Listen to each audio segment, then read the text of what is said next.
kusema, and I want to address the United Nations, because I have never seen stupid country like white people. Always they come in Africa to rule us. Now they want to bring their own agenda in Kenya. Me, I want to tell Americans, and actually the embassy of United States, we will come to picket to that embassy because you are very stupid. Yes. We cannot allow you to come and rule us on our own. Yes. We elected Raila Amolo Odinga with our own vote. America did not vote in this country. Yes. America does not have vote in this country. Yes. Why are you coming here to rule us? Stupid people, we will meet with you. We will meet with you. I want to tell these people, especially the ambassador of United States, pack your things and go, because we are coming for you. You cannot come here. You cannot come here. You have a meeting with William Ruto, you discuss your own agenda, and you come here to force Kenyans to follow your agenda. I'm telling the embassy of United States, we know where that embassy is. You better mind your business, or we will come for you. This country, since I was born, I find Kenya here. Now, another stupid country called United States that you want to rule me. Dennis, to rule Dennis. Wewe ndakukujia bwana. Ndakukujia. Sasa let me return back to my language. Because I already wamepata message. And if they want to meet again with William Ruto, you discuss your own agenda, but don't bring to us. We are the one who want Kenyan, not you, not. As far as I'm concerned, since we met you people 500 years ago, look at us. We've given everything. You are still taking. It's true. I mean, where would the whole Western world be without Africa? Our cocoa, our timber, our gold, our diamonds, our platinum, our whatever. Everything you are is us. I am not saying it, it's a fact. And in return for all of this, what have we got? Nothing. Anti-personnel indoctrination against ourselves. If you go and cook your horrible diseases like AIDS, you say it is us. You brought us tuberculosis. We didn't have this big cough until white people came here.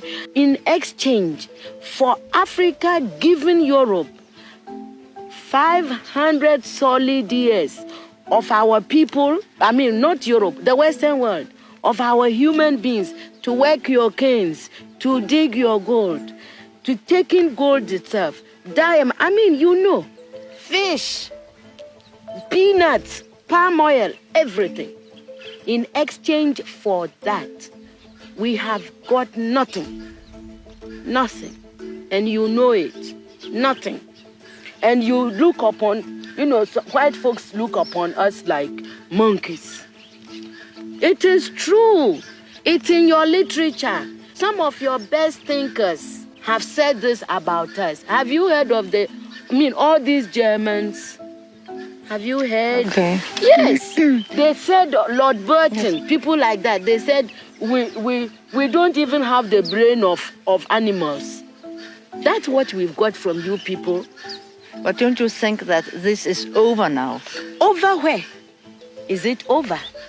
Who said that AIDS came from the green monkey? Is it over? Is it over? Well, if this is your impression, do you think that you can ever forgive us? It's not a question of forgiveness. I have nothing against you. My point is that you did and you are doing for your survival what is necessary. We can't blame you for that. The fact that we didn't do enough for our own survival and we are still not doing enough for our survival, that is not your problem. Our countries were those from whom wealth was extracted in order to build the developed world. The way earthly things are going, anything can happen.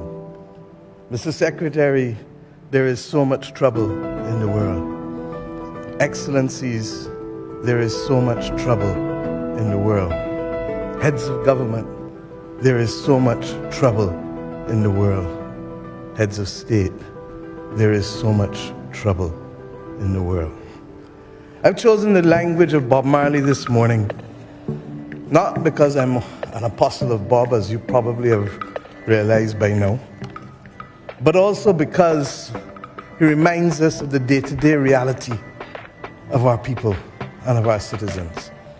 And we have come to Los Angeles hopeful that we're not just going to engage in speeches, or we're not just going to engage in platitudes, but we go home to make a difference to people at perhaps the most difficult time this world has seen in 100 years.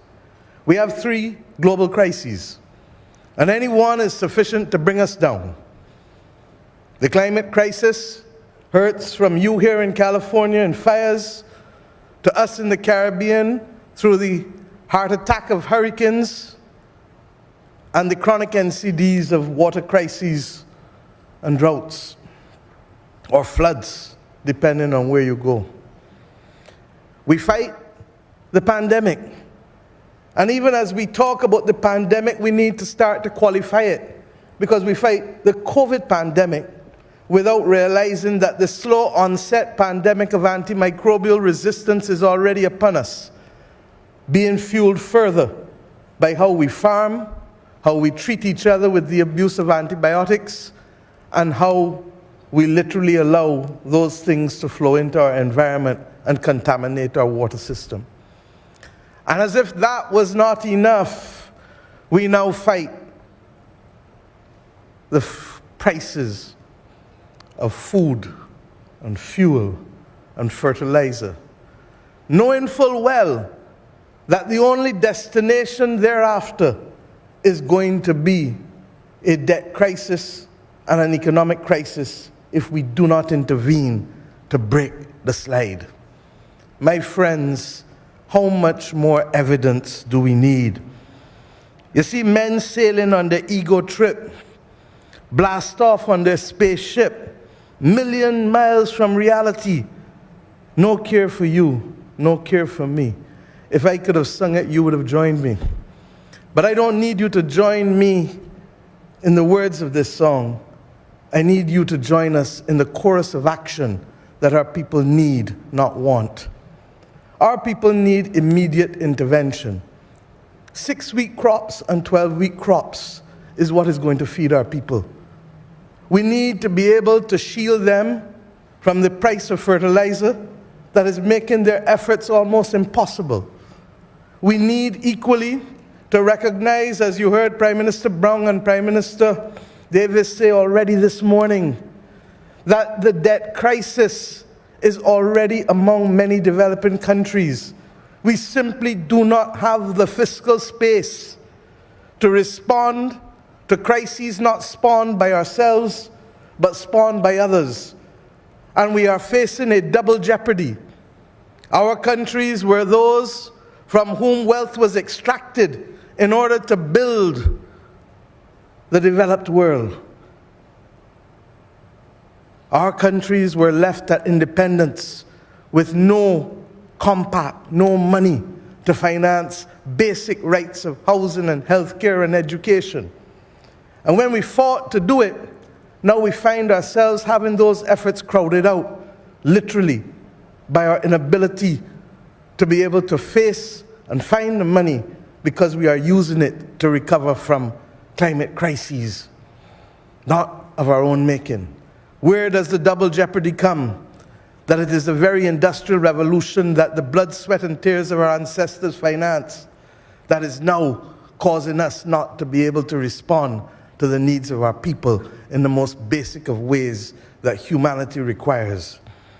My friends, there is so much trouble in the world, and we think we've found a solution, but we want to tell people only about financing after the climate crisis. We need to be able to prepare before the crisis so we can reduce what we have to spend by 7 times. We need to recognize that adaptation has no private sector